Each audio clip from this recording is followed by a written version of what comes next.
What is the balance point of medieval weapons? Imagine wielding a sword or polearm in battle. How it feels in your hand can change everything about how you fight.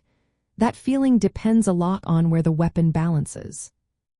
The balance point of medieval weapons, especially swords and polearms, is the spot along the length where the weapon naturally balances when supported.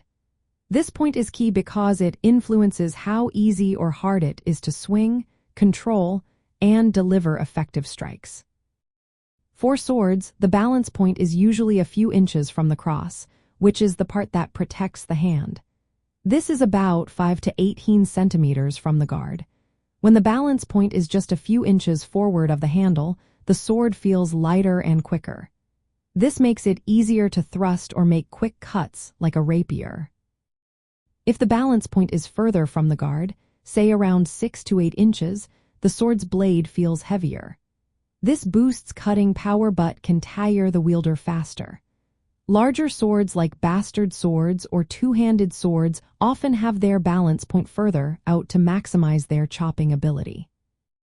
In earlier medieval times, like with Viking or Norman swords, the balance point was closer to the guard, around 3 inches away. This gave good control for wrist movements. As armor improved and weapons grew heavier, swords shifted their balance point outward to increase their cutting strength. Pole weapons such as halberds, bills, or pikes have their balance point about 1/4 to 1/3 of the way from the striking end. This forward balance helps deliver powerful blows while still allowing the wielder to control the long shaft.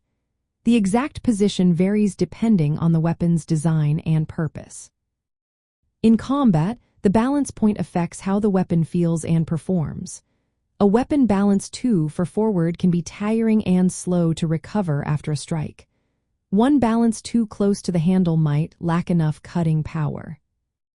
Medieval weaponsmiths carefully adjusted the balance point based on what the weapon was meant to do. Whether for slicing, stabbing, or smashing, the right balance helped warriors fight more effectively. In summary, the balance point of medieval weapons is usually a few inches from the guard for swords and about 1/4 to 1/3 along the length from the tip for polearms.